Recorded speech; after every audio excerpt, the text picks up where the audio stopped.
جس موضوع پر چند باتیں ہوں گی وہ ہے زنا سے روک تھام اور اسلام میں عورتوں کا پردہ۔ محترم سامعین کرام، آج کا دور ایک پرفتن دور ہے، جس دور کے اندر انسان اپنی عزت و آبرو اور اپنی بیٹیوں کے تحفظ کے لیے لڑ رہا ہے، لیکن اس کے باوجود مسلمان بیٹی ہو یا کسی اور مذہب سے تعلق رکھنے والوں کی بیٹیاں ہوں، کسی کی بیٹی اس دنیا کے اندر خصوصاً ملک ہندوستان کے اندر ان کے لیے تحفظ نہیں ہے، ان کے لیے حفظ و امان نہیں ہے۔ ہم روزانہ اخباروں میں اور دیگر چیزوں پر مشاہدات کرتے ہیں کہ آج فلاں کی بیٹی کے ساتھ ریپ ہوا، آج فلاں کی بیٹی فلاں کے ساتھ فرار ہو گئی، آج فلاں کا لڑکا فلاں کی لڑکی کو لے کے بھاگ گیا۔ لیکن ان مسائل کے پیچھے، ان پریشانیوں کے پیچھے چند چیزوں کے اسباب ہوا کرتے ہیں۔ وہ اسباب کیا ہیں، وہ بنیاد کیا ہیں، ان کو میں مختصر آپ کے سامنے بیان کروں گا اور خطبے کو ختم کروں گا۔ آپ کے سامنے سب سے پہلی چیز جو ہے وہ اسلامی تربیت ہے۔ ہم نے اپنی بچوں کی اسلامی تربیت نہیں کی، ہم نے اپنے مسلمان بیٹوں کی، چھوٹے چھوٹے بچوں کو اسلامی تربیت نہیں کی، ان کو اچھے سے رہن سہن کا طریقہ نہیں بتایا۔ نبی پاک کی بیوی اور ہماری مائیں عائشہ اور دیگر امہات المومنین کے واقعات کو ہم نے سامنے نہیں رکھا۔ حضرت فاطمہ الزہرا رضی اللہ تعالی عنہ کے واقعات ان کے سامنے نہیں رکھا، ہم نے بڑی بڑی صحابیات کے واقعات ان کے سامنے نہیں رکھا۔ اسی وجہ سے ان سے دور اختیار کر کے، ان سے اختلاف کر کے ہماری بیٹیاں ان صحابیات کے واقعات کو نامعلوم ہونے کی وجہ سے کسی دوسرے کے ساتھ فرار ہونے لگتی ہیں۔ آج کا جو ماڈرن زمانہ ہے، اس زمانے کے اندر آپ جدھر دیکھیں، جدھر جائیں، جس ملک کے اندر جائیں، جس صوبے و خاندان کے اندر جائیں، جس قوم کے اندر جائیں، وہاں پر آپ کو یہی معاملات ملیں گے۔ فلاں کی بیٹی کو طلاق دے دیا گیا، فلاں کی بیٹی کو بھگا دیا گیا، بعد میں پتہ چلتا ہے ان کے کئی دوسرے تعلقات ہوا کرتے ہیں۔ لیکن ایسے کب تک چلتا رہے گا؟ ایسے کب تک ہم سہتے رہیں گے؟ آخر ان کے پیچھے جو اسباب ہیں، جو ان کے پیچھے جو پریشانیاں ہیں، کس وجہ سے ہماری بیٹیاں گھر سے فرار ہوتی ہیں، کس بنیاد کی وجہ سے ہماری بیٹیاں گھر سے غیر مسلموں کے ساتھ بھاگتی ہیں، ان کے پیچھے کچھ اسباب ہیں۔ وہ اسباب ہیں، سب سے پہلے ہم نے ان کی اسلامی تربیت نہیں کی، جس کی بنیاد پر ہماری بیٹیاں نہ اپنے باپ کی عزت کو دیکھتی ہیں، نہ اپنی ماں کی عزت کو دیکھتی ہیں، نہ اپنے خاندان اہل و عیال کی ان کی عزت کو دیکھتی ہیں۔ اس بنیاد پر ان کے سامنے نئی نسل کی تربیت کو رکھا جائے، ان کے سامنے قرآن کریم کے ترجمے کو رکھا جائے، ان کے سامنے صحابہ کرام کی زندگی کے واقعات کو رکھا جائے، ان کے سامنے حضرت عائشہ اور دیگر امہات المومنین کے واقعات کو لگایا جائے۔ جب حضرت عائشہ صدیقہ رضی اللہ تعالیٰ کے اوپر یہودیوں نے الزام تراشی، زنا کا الزام لگایا تھا، ان کے واقعات کو سنائے تاکہ ان سے عبرت حاصل کر کے اپنی زندگی میں رسول اکرم صلی اللہ علیہ وسلم کی زینت کو اختیار کرے۔ ان کے سامنے ان صحابہ کرام اور صحابیات کی زندگی کو اپنے اندر نافذ کرے۔ سب سے پہلے جو بنیادی سبب ہے، وہ بنیادی سبب جو آج ہمارے سروں پر، جو آج ہمارے جوان بچوں کے سروں پر منڈلا رہا ہے، وہ ہے زنا کاری۔ جس زنا کو آج لوگوں نے اتنا عام کر دیا ہے، ایسا لگتا ہے کہ کسی کو اپنی عزت و آبرو کا فکر نہیں۔ آج کے دور میں جس انداز سے ہمارے قوم و ملت، ہمارے ملک و خاندان کے اندر آج لوگوں نے زنا کو ایک دھندا بنا لیا ہے، آج دیکھ لیں، آج اپنے آپ کا مشاہدہ کر لیں، ہمارے بیٹے کس انداز کی زندگی گزار رہے ہیں، ہم نے اپنے بچوں کی اسلامی تربیت کس انداز سے کر رہے ہیں۔ ہم اپنے بچوں کو جا کر دیکھیں کہ وہ رات کے گھر کے اندر 1 بجے داخل ہوتا ہے، کہاں سے آ رہا ہے، کدھر جا رہا ہے، ہم نے ان کی کوئی فکر نہیں کی۔ آج کے دور میں آن لائن پڑھائی کا زمانہ ہے، ہم نے اپنے بچوں اور بچوں کے موبائلوں کو تلاش کیا، ان کے موبائل کے اندر ان کے بیک گراؤنڈ کو دیکھا، ان کے موبائل کے اندر دیکھا کیا یہ حقیقت میں پڑھائی کرتی ہیں یا غیر تعلقی سے غیر تعلقات کرتی ہیں۔ آج کے دور میں جس انداز سے مسلمان خواتینوں کو، مسلمان بہنوں کو، خصوصاً نابالغہ بچوں کو آج سوشل میڈیا پر، آج فیس بک پر ان کو بہکایا جا رہا ہے، ان کو بتایا جا رہا ہے۔ آپ نے دیکھا ہوگا چند دن کی بات ہے کہ ایک مسلمان بچی ایک غیر مسلم کے ساتھ طلاق ہو جاتی ہے۔ ایسے اسباب کیوں آتے ہیں؟ ایسے اسباب ہمارے سامنے آیا کرتے ہیں۔ جب ہم نے اپنی بچیوں کی اسلامی تربیت کی ہوتی تو یہ واقعات نہ ہمارے سامنے آتے۔ اگر ہم نے اپنی عزت و آبرو کا خیال رکھا ہوتا، ان کے اوپر نظریں ڈالی ہوتی، ان کو بار بار چیک کیا ہوتا، تو یہ دن ہم کو آج نہ دیکھنے پڑتے۔ میرے پیارے بھائیوں اور بزرگوں، معاف کیجیے گا، آج کے دور میں جتنا بدنام مسلمان ہے اور کوئی نہیں ہے۔ اگر کوئی اس معاملے میں کسی حد تک کسی کو بدنام کر رہا ہے، وہ مسلمان ہے۔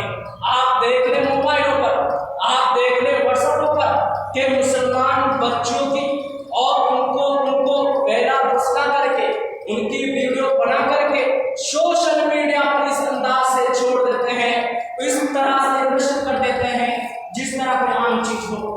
لیکن آپ کان کھول کے سن لیں، اس کا حقدار اور جو انسان اس کو دیکھتا ہے وہ اس کا بھی دل بہل جاتا ہے۔ اگر جس آدمی نے اس کو چھوڑا ہوگا وہی سب سے پہلے اس کے گناہ کا حقدار ہے، کیونکہ اگر وہ آدمی ایسی چیزوں، خواہشات چیزوں کو نہ چھوڑتا تو یہ ہمارے سامنے آتا۔ لیکن میرے پیارے ساتھیوں، ہم آپ کے سامنے صحابہ کرام کی زندگی سے چند واقعات آپ کے سامنے رکھنا چاہتے ہیں کہ اسلام کے اندر مسلمانوں نے اتنا تحفظ فراہم کیا، کہا کہ تم نقاب پہنو، نقاب پہن کر کے اپنی بچوں کی زندگی کو سنوارو، نقاب تمہارا تحفظ ہے۔ لیکن آج ہم نے اپنا میوان کا مشاہدہ کر لیں، ایسا کون سا گھر ہے جس گھر کے اندر ہماری بیٹیاں برقع پہن کر نکلتی ہوں؟ دیکھ لیں اپنی بہن بیٹیوں کو، دیکھ لیں ہماری ماں کو مارکیٹوں میں، بازاروں میں کس انداز سے بغیر پردے کے نظر آتی ہے۔ اسی رمضان کا مشاہدہ آپ نے کیا ہوگا کہ لاک ڈاؤن تھا، جانے کو منع کیا تھا، اس کے باوجود ہماری مسلمان مائیں روزہ چھوڑ کر کے غیروں کی دکانوں میں جا کر سودا کرتے تھے۔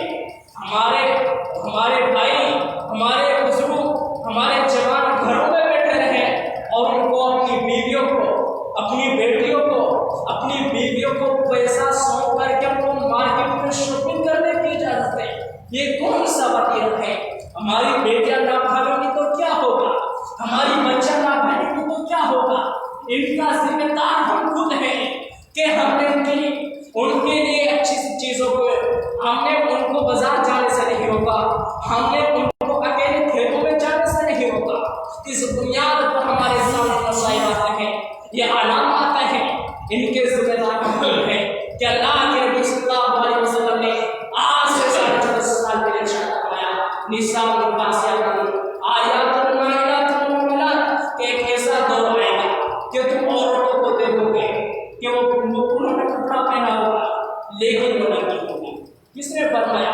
نبی علیہ السلام نے آج سے 14 سال پہلے ارشاد فرمایا، کہا کہ ایک ایسا زمانہ آئے گا کہ عورتوں نے کپڑا پہن رکھا ہوگا لیکن اس کے کپڑے پہننے کے بعد وہ ننگی ہوگی، برہنہ ہوگی۔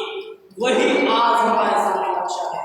کہ ہماری خواتین کپڑا تو پہنتی ہیں لیکن اتنا باریک پہنتی ہیں، اگر تھوڑی سی گرمی پڑ جائے پسینے کے اندر ان کا سارا جسم دکھائی دیتا ہے، اگر برقع ہو تو ان کا سارا جسم ڈھک جائے، لیکن ان کے اوپر ہماری نظریں نہیں، اور پھر ہم شکایت کرتے ہیں کہ ہماری بیٹیاں بھاگ رہی ہیں۔ ان کے پیچھے کیا اسباب ہے؟ میرے بھائیوں کے پیچھے یہی اسباب ہے کہ ہم نے سب سے پہلے ان کے پردوں پر ہمیں ان کو پردوں کے لیے آگاہ کرنا ہوگا، ان کے اوپر پردے اور نقاب کو لاگو کرنا ہوگا۔ اس وجہ سے یہ زناکاری، یہ فحش کاری، یہ بدکاریاں، یہ ساری کے ساری چیزیں اس وقت رکیں گی جب ہم اپنی بیٹیوں پر، اپنے بچوں پر کڑی سے کڑی نظر رکھیں گے۔ اور آپ دیکھیں کہ جب اللہ کے نبی صلی اللہ علیہ وسلم نے پردے کا اعلان کر دیا تو ایک موقع ایسا آیا کہ ایک یہودی کے پاس ایک مسلمان خواتین پردے کی حالت میں چھری بنوانے کے لیے آتی ہے، چھری بنوائی اور لوہار، جس کو آج ہماری زبان میں لوہار کہتے ہیں، وہ لوہار یہودی تھا، اس یہودی کے پاس چھری بنوا کر جانے لگی اور یہودی اس سے بہتی بہتی باتیں کرنے لگا۔ بہتی باتیں کرنے کے بعد اس کو بہکانے پھسلانے لگا، لیکن وہ بہکنے میں نہ آئی، وہ اپنے مقصد میں کامیاب نہ ہو سکا۔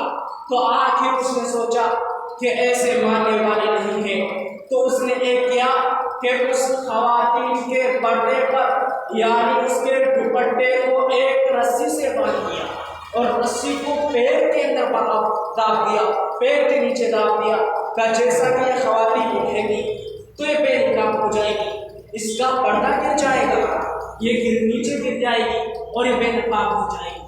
تو اس نے ایسا کیا، پیسہ لیا اور دیا اور عورت اٹھنے لگی، اور اٹھنے کے بعد جیسے اٹھنے لگی اس کا پردہ گر گیا، عورت بے قابو ہو گئی اور چلانے لگی، ہائے میرا پردہ، اور رونے لگی، ہچکچیاں بننے لگی، کہنے لگی ہائے میرا پردہ، ہائے میری عزت و آبرو، ہائے میری پریشانی، اس یہودی نے مجھے تباہ کر دیا، اس نے میری عزت و آبرو پر ڈاکہ ڈال دیا۔ یہ صحابیات تھے، ان کے واقعات کو سنے اور آج کے دور میں اپنی بیٹیوں کے واقعات کو دیکھیں، اپنی بیٹیوں پر نظر ڈالیں، صرف پردہ ہٹا تھا، نقاب دکھائی دیا تھا، رونے لگی ہائے میرا پردہ، ہائے میری عزت و آبرو، ہائے میری مشکلات، یہ سارے کے سارے پاس پانے لگی۔ لیکن آج بھی مسلمان بچوں پر نظر ڈالی جائے، اگر غریب باپ ہے تو کم پیسے کا اس کے لیے کپڑا لے کر آنا ہے، وہی بیٹی کپڑے کو پھینک کے مارتی ہے اور جواب دیتی ہے فلاں کی بیٹی اتنا مہنگا کپڑا پہنتی ہے، ہمیں تو اتنا سستا کپڑا لایا ہے۔ ایسے الفاظ ہماری بچوں کے منہ سے سننے کو ملتے ہیں۔ میرے پیارے ساتھیوں، ان کو سمجھنا ہوگا اور ان کے پیچھے غور و فکر کرنا ہوگی، اور اسی انداز سے جب اس صحابیات کو دیکھ مسلمان صحابی نے دیکھ لیا کہ مسلمان صحابی نے دیکھ کر کے دیکھا کہ مسلمان کی عزت و آبرو پر ڈاکہ ڈالا جاتا ہے، مسلمان خواتین کو تباہ کیا جا رہا ہے، تو اس انداز سے مسلمان گیا اور اس عورت سے اس نے چھری چھینی اور اس کے پیٹ میں مارا اور یہودی مر گیا۔ اور جیسے یہودی مرا تو دوسرے یہودیوں نے دیکھا کہ مسلمان نے ہمارے بھائی کو مار دیا، ڈھیر سارے یہودی آئے، اور یہودی آنے کے بعد اور یہودی کے پیٹ سے چھری نکال کے اس مسلمان بھائی کو مار دیا، اور مسلمان کے پیٹ میں خنجر مار دی، چھری مار دی اور اس کی بھی ہتیا کر دی۔ کہ صحابہ کرام کو پتا چلا، صحابہ کے زیر نبی نبی نے اعلان کر دیا، مسلمانوں خبردار اگر کوئی انسان گھر میں ڈٹا، خبردار اگر گھر کے اندر کوئی ڈٹا، مسلمانوں نکلو، ان یہودیوں نے ان کافروں نے ہماری مسلمان بہن کی عزت لوٹی، ان کو بے پردہ کیا، کل کو ہماری بچی اور بچیاں ہوں گی ان کو بھی بے پردہ کیا جائے گا، ان بے نقاب کیا جائے گا، عزت نہیں لوٹی تھی بلکہ صرف بے نقاب کیا تھا، اسی پر نبی آخر الزمان نے اعلان کر دیا صحابہ نکلو آؤ یہودیوں سے مقابلہ لڑتے ہیں۔ یہودیوں کو نکالا، بستی سے نکال دیا۔ یہ صحابہ کرام کا رد عمل تھا، نبی کی زندگی سے عبرت حاصل کرنے والے صحابہ تھے جو ایک بے نقاب ایک اور کو بے نقاب کیا تھا، اسی کی بنیاد پر صحابہ کرام نے سارے کے سارے یہودی کو نکال دیا۔ لیکن آج کے دور میں ہم اپنا مشاہدہ کریں، اپنے گروانوں میں جھانکیں کہ ہم نے کتنی بے پردگی کی، ہم نے کتنی بے پردگی کو روکا، ہم نے کیا بے پردگی کے اوپر آوازیں اٹھائیں۔ آپ ہی جا کر دیکھ رہے بازاروں میں ہماری جوان بیٹیاں، ہماری جوان بیٹیاں مارکیٹوں میں نظر آ جائیں گی، غیر مسلموں کی دکانوں پر نظر آ جائیں گی۔ آپ کیا تصور حاصل کرتے ہیں، پھر شکایت کرتے ہیں ہماری بیٹیاں بھاگتی ہیں، ہماری بیٹیاں غلط کام کرتی ہیں، کریں گے، ان کے پیچھے سب سے بڑا ہاتھ ہمارا ہے۔ ہم نے ان کو دیکھا نہیں کہ ان کا کسی سے سمبند تو نہیں ہے، کسی سے ان کے تعلقات تو نہیں ہے، ہم نے ان چیزوں کی طرف نظر نہیں ڈالی اور آواز پیش کرتے ہیں ہماری بیٹی اتنی حسین و جمیل ہے کہ اتنے عیب سے پاک ہے۔ میرے پیارے ساتھی، ایسا نہیں ہو سکتا کہ ہمارے بچے دودھ کے دھلے ہوئے ہوں، ہماری بیٹیاں دودھ کی دھلی ہوئی ہوں۔ ہم اس کی گارنٹی نہیں دے سکتے، نہ آپ دے سکتے نہ ہم دے سکتے۔ ایسے اعمال ہمارے سامنے آتے ہیں، ایسے فعل اور کام ہمارے سامنے آتے ہیں جس کا ذکر میں نے شروع میں کیا تھا۔ کون واقف نہیں اس عورت سے جو ایک مسلمان لڑکی چند دن پہلے غیر مسلم کے ساتھ فرار ہو جاتی ہے۔ کیا ہے یہ سب بے پردگی اور آواز بلند کرنے لگتی ہے کہ اگر میرا کچھ ہوا تو اس کے ذمہ دار میرے ماں باپ خود ہوں گے۔ میرے پیارے ساتھیوں، اس سے بڑا بیان کیا ہو سکتا ہے، اس سے بڑی عزت و آبرو کیا ہو سکتی ہے، اس سے بڑا ہمارا کالا منہ کیا ہو سکتا ہے جب ہم اپنے بیٹیوں کی حفاظت نہیں کر سکتے تو ہم اپنے ایمان کی کیا حفاظت کریں گے، ہم اپنے آپ کی کیا حفاظت کریں گے۔ اپنے بچوں کو تو ہم نے دیکھا نہیں کہ ان کے غلط تعلقات تو نہیں ہے، ہم نے ان کو موبائل نکال کر تو دے دیا، لے بیٹا پڑھائی کر لے، لیکن ان کے موبائل کو ہم نے چیک کیا کہ اس کے اندر کیا کیا چیزیں بھری ہوئی ہیں، کیا پڑھائی کرتا ہے، کیا کسی اور سے غلط تعلقات کرتا ہے، کیا اس موبائل کے اندر غلط چیزوں کو تو نشر نہیں کرتا۔ ان ساری چیزوں سے ہم آریے اور بے بہرا ہو چکے ہیں، ہم نے ان کی طرف نہیں دیکھا۔ آج کے دور میں حکومت کی وجہ سے سارے لوگوں کی آن لائن پڑھائی ہو چکی ہے، سارے لوگوں نے اپنی بیٹیوں کو بھی اینڈرائڈ موبائل دے دیا ہے، بڑے بڑے موبائل دے دیے ہیں، مہنگے سے مہنگے موبائل دیتے ہیں۔ اس وجہ سے دیے ہیں کہ ہماری بیٹیاں پڑھیں، ہمارے بچے پڑھیں تاکہ ان کا فیوچر خراب نہ ہو، ان کی آگے کی ان کا مستقبل خراب نہ ہو۔ اس وجہ سے ہم نے ان کو موبائل دیا، لیکن آپ کی ذمہ داری بنتی ہے، آپ ان کے والدین ہیں، آپ ان کے سرپرست ہیں، آپ کو اتنا حق حاصل ہے کہ ان کی زندگی کو، ان کی زندگی سے ان کے بیک گراؤنڈ کے پیچھے کو چیک کرے، چھپک کر چیک کرے کہ کہیں ان کے غلط تعلقات تو نہیں ہے، کہیں غلط سمبند تو نہیں ہے۔ اگر ہم نے ان چیزوں پر نظر ڈالی تو انشاءاللہ ہماری بیٹیاں محفوظ ہوگی، وہ خوف کھائے گی، ڈرے گی۔ اس وجہ سے ہمیں ضرورت ہے اس بات کی کہ ہم زیادہ سے زیادہ اسلام کو عام کریں، پردے کو عام کریں اور اسلامی احکامات کے مطابق زندگی گزاریں۔ جو اس میرے خطبے کا دوسرا مقصد تھا وہ ہے نئی نسل اسلام کریں۔ آج کے دور میں جس کی وجہ سے ہم شکایت کرتے ہیں ہمارے بیٹے نماز نہیں پڑھتے، ہمارے بیٹے قرآن کریم کی تلاوت نہیں کرتے، ہمارے بچے جوا کھیلتے ہیں، آپ مشاہدہ کر لیجئے، معاف کیجیے گا، یہیں پر بھی آپ کے ادھر بھی مہنگا سے مہنگا جوا کھیلا جاتا ہے۔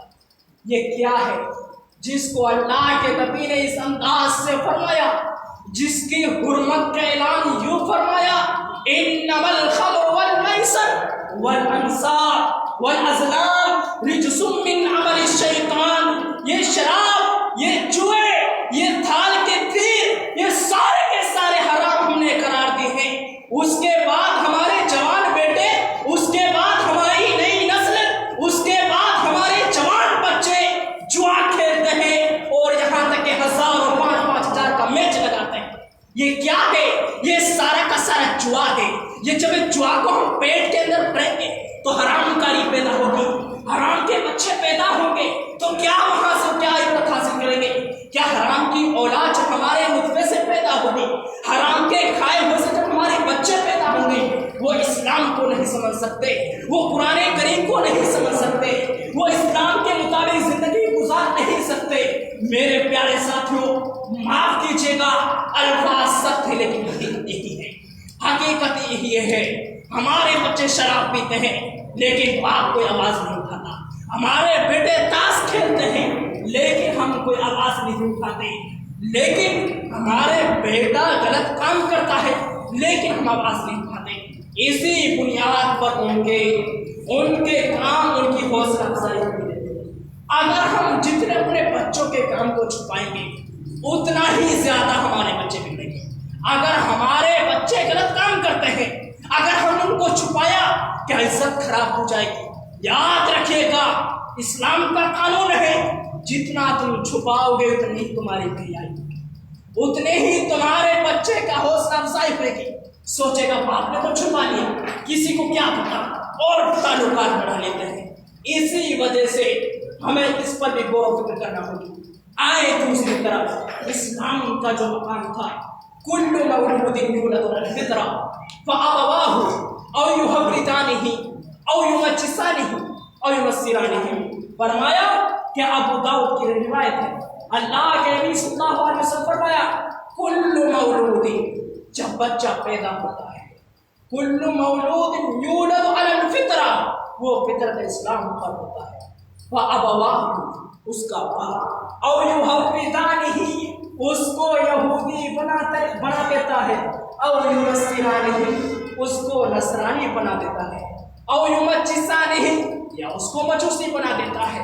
اسی کے مطابق اب آپ غور پکڑیں گے کہ نبی علیہ السلام نے کہہ دیا کہ تمہارے بیٹے کی پیدائش فطرت اسلام پر ہوتی ہے، چاہے وہ ہندو مذہب سے ہو چاہے کسی اور مذہب سے۔ جب بچہ پیدا ہوتا ہے تو فطرت اسلام پر ہوتا ہے۔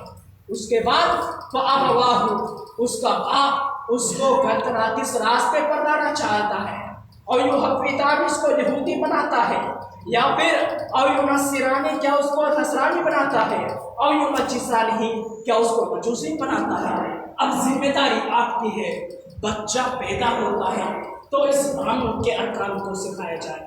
میرے پیارے ساتھیوں، اور پھر سوال اٹھتے ہیں عوام کے، کہتے مولانا صاحب ابھی تو بچہ 5 سال کا ہے، کہاں سے نماز پڑھ پائے گا، کہاں سے نماز سیکھ پائے گا۔ میرے پیارے بھائی، آپ سے میں ایک سوال کرنا چاہتا ہوں، جب ہمارے 2-2 3-3 سال کے بچے، ہمارے بچے اینڈرائڈ موبائل چلانا سیکھ جاتے ہیں، کیا نماز پڑھنا نہیں سیکھ سکتے؟ جب وہ آئی فون 70-70 ہزار کا موبائل چلانا سیکھ جاتے ہیں، کیا وہ نماز پڑھنا نہیں سیکھ سکتے؟ کیا وہ قرآن کریم کے چند آیات کو زبان یاد نہیں کر سکتے؟ کیا اتنا دماغ میں محفوظ نہیں کر سکتے آدمی کس انداز سے نماز پڑھتا ہے؟ لیکن ہم ان باتوں کی طرف توجہ نہیں، ہم ان باتوں کی طرف ہم نے غور و فکر نہیں کی، لیکن ایسے حالات میں ہمیں چاہیے کہ ہم اپنے اسی طرح سے مسلمانوں کی اور اپنے آپسی لوگوں کی تحفظ کی ذمہ داری ہمیں خود لینی چاہیے۔ وقت ملا تو اسی موضوع پر پھر باتیں ہوں گی، لیکن وقت ہو چکا ہے۔ اللہ رب العالمین سے دعا ہے کہ رب العالمین جب تک تو ہمیں اس دنیا کے اندر رکھ، پردے کو باہر رکھنے کی توفیق ہمیں دے، ہمیں اپنے بچوں کو نصاب میں رہنے کی توفیق دے، اور اللہ رب العالمین ہم تجھ سے دعا کرتے ہیں جب تک ہم جس لمح بچے، جب ہمارا خاتمہ ہو ایمان بالخیر پر ہو، وآخر دعوانا الحمدللہ رب العالمین۔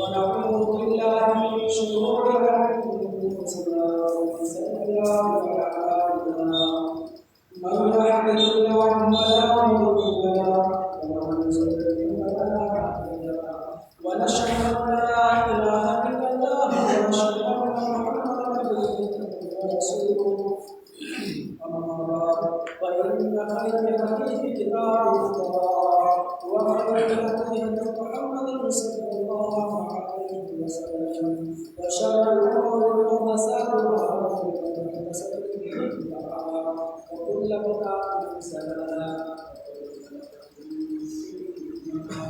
أعوذ بالله من الشيطان الرجيم بسم الله الرحمن الرحيم يا أيها الذين آمنوا صلوا عليه وسلموا تسليما اللهم صل على محمد وعلى آل محمد كما صليت على إبراهيم وعلى آل إبراهيم إنك حميد مجيد